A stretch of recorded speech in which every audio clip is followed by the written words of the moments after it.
গতকালকে পশ্চিমবঙ্গের মুখ্যমন্ত্রী প্রায় সব লোককেই কিনে নিয়েছে।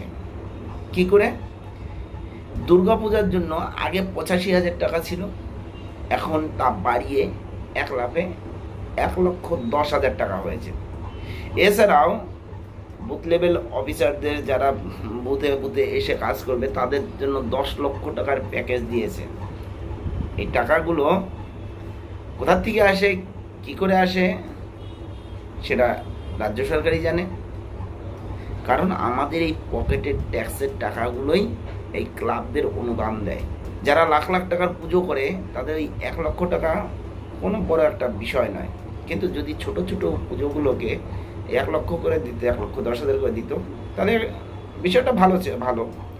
কিন্তু এই যে কেনাকাটা, এই 1,10,000 টাকা দিয়ে যে ক্লাবগুলোকে কিনেছে, এর পরিপ্রেক্ষিতে এই যে টাকাগুলো, অনেকগুলো টাকার ব্যাপার। আরও এই যে বুথ লেভেল অফিসারদের যে 10 লক্ষ করে টাকা দেওয়ার, মানে বুথের পিছনে খরচা হয়, সেটা কতটা কি হবে সেটা মানুষই জানে, বা যারা যারা থাকবে তারাই বলতে পারে। কেন এই যে সরকার, এটা তো অলরেডি কাটমানির সরকার, সে তো আপনারা জানেনই। এত কিছুর পরেও এখন জায়গায় জায়গায় দেখা যাচ্ছে এই বর্ষার মরশুমে প্রায় জায়গায় জল জমে আছে, রাস্তা কাদা।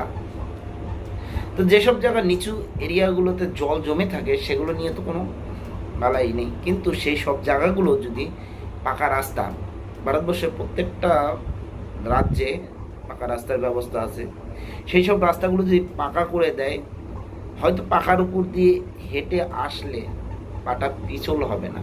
নিচু এরিয়া থাকতে পারে, জল জমতে পারে, জল নেমে যাবে, কিন্তু উঁচু জায়গাগুলোতে অনেক জায়গায় দেখা যাচ্ছে কাদা কাচড়ে খানা খন্দে ভরা, সেখান দিয়ে লোকজন তো দূরের কথা, একটা গরু ছাগলও যেতে পারে না, ছেলেপেলেরা স্কুলে যেতে পারে না। এরকমই আজ রাজগঞ্জে বিডিও পরিদর্শনে গিয়েছিলেন, রাজগঞ্জেরই পার্শ্ববর্তী এরিয়াতে।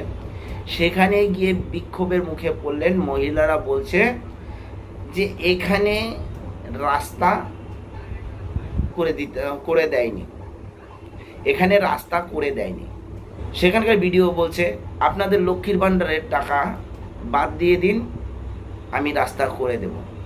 তাহলে লক্ষ্মীর ভাণ্ডার সরকারি একটা প্রকল্প, সেটা বাদ দিয়ে আজকে বিডিও সাহেব নিজে স্বীকার করছে যে রাজ্যের কাছে পর্যাপ্ত পরিমাণে দেওয়ার মতো নেই, নাহলে এগুলো রাস্তা হয়ে যেত। বা যেসব রাস্তাগুলো হয়নি বা হতে দেয়নি, এখানেও কিছু চালবাজি আছে। জলপাইগুড়িটা আপনারা জানেন বিজেপির লোকসভা আসন, বিজেপি জিতেছে জয়ন্ত কুমার রায়। বিধানসভাতে ডাবগ্রাম ফুলবাড়ি, এটা বিজেপি জিতেছে, কিন্তু ওই পাশটা রাজগঞ্জের ওই পাশটা, সেটা খগেশ্বর রায় জিতেছে। কিন্তু খগেশ্বর রায়ের এরিয়াতেই যদি কাঁচা রাস্তা থাকে, সেখানে যদি বিজেপির কোনো একটা জায়গাতে কাঁচা রাস্তা থাকতো, বিজেপি আর না হাত পা জোর করে বলতে পারতো যে আমাদের কাজ করতে দিচ্ছে না। এটা বাস্তব। যেখানে বিজেপি জিতেছে, যেখানে বিজেপি কর্মীবৃন্দ আছে, সেখানে কিন্তু কোনো কাজ হয় না। যেখানে তৃণমূল কংগ্রেসের লোক আছে সেখানেই কাজ হয়। বিজেপির এমএলএ হোক বা এমপি হোক, যেই হোক, তাকে কাজ করতে দেবে না, এই তাদের টার্গেট। জয়ন্ত কুমার রায় এনজিপিতে রেলগেট পরিদর্শন করতে যায়, সেখানে টিএমসিরা বিক্ষোভ করে, আন্ডারপাস করতে চায়, করতে দেয় না। ঘোড়াঝাড়ে আন্ডারপাস করতে চায়, সেখানে গিয়ে কালো পতাকা দেখায়। তো এই